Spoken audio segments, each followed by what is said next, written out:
GTA 5 lendur á PlayStation 4. Nú möguleiki á fyrstu persónu spilun, enn betri grafík og þeir sem eiga leikinn á PlayStation 3 geta haldið áfram netspilun á PlayStation 4. Elko, einfallega lægra verð. Here we go!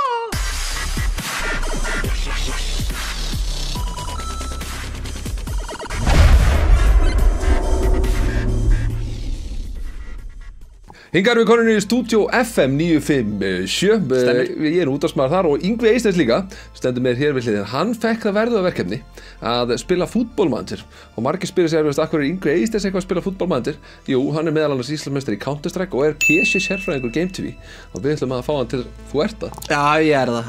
Já. Þú líka spilað furðu mikið af fútbolmanager í gegnum tíðina, ekki? Já, ég spila fútbolmanager held ég frá árinu 97, frá ég var 10 ára gamall. Ég eiginlega lærði mína ensku held ég í gegnum fútbolmanager, eins sorglegt og það er, en það er bara staðreyndin, Sverrir. Það eru 17 ára af fútbolmanager spilum.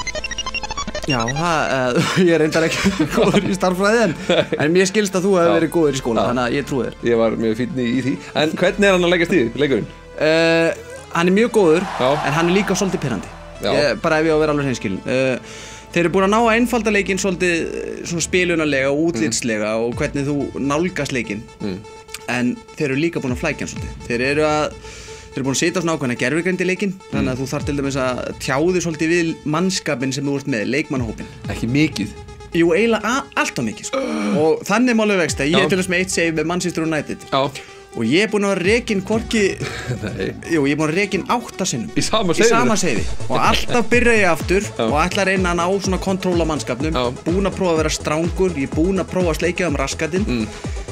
En ég bara missi alltaf stjórn á mannskapnum. Þannig að ég er bara rekinn no matter what. Þannig að ég veit ekki hvort ég galli í leiknum eða eitthvað, en ég allavega er ekki alveg að höndla það. En það er kannski bara Manchester United, maður á ekki séns spilandi mannum. Það gæti náttúrulega verið, ég náttúrulega tek við mannskapnum hann bara strax á eftir David Moyes og kannski það bara vesinni sem ég er að díla við. Ég meina Louis van Gaal kom, hvað, 3. sæti á HM?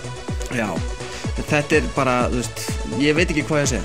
Mér finnst leikurinn frábær, mér finnst grafíkin góð, þetta er búið að bæta inn núna svona scouting möguleika, þannig að ef að mér vantar einhverja ákveðna típu af leikmanni þá finnur leikurinn það fyrir mig, sem er mjög gott fyrir svona mikla nölla eins og mig.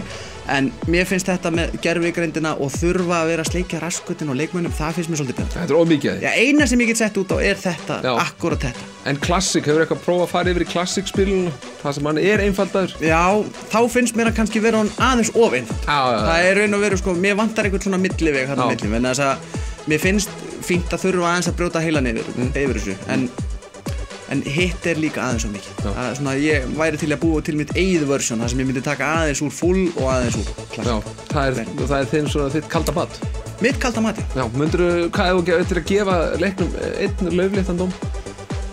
Frá 0 upp í 10 þá? Já, helst. Ég gef fútbolmanager aldrei undir 8 í einhvern. Þetta eru æðislega leikir, það er engin leikur sem stelur klukkutími, harkalaður eins og fútbolmanager. Það er stundu sem að ég bara átta maður kl. 5 á nóttunni að ég á að vera löngu farin að sofa.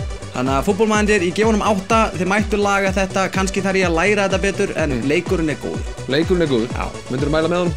Já, ég meina, þeir sem spila fútbolmanager, þeir spila alltaf fútbolmanager. Hvort spilar það frekar Counter-Strike eða fútbolmanager? Hreinskil? Counter-Strike. Eða ekki? Jú, þess að dana. Já, ég vissi það. Þú ert líka geggjaður. Ertu ekki Íslandsmeistari? Geggjaður, góður í þessu, sko. GTA 5 lendur á PlayStation 4. Nú möguleiki á fyrstu persónu spilun, enn betri grafík og þeir sem eiga leikinn á PlayStation 3 geta haldið áfram netspilun á PlayStation 4. Elko, einfallega lægra verð.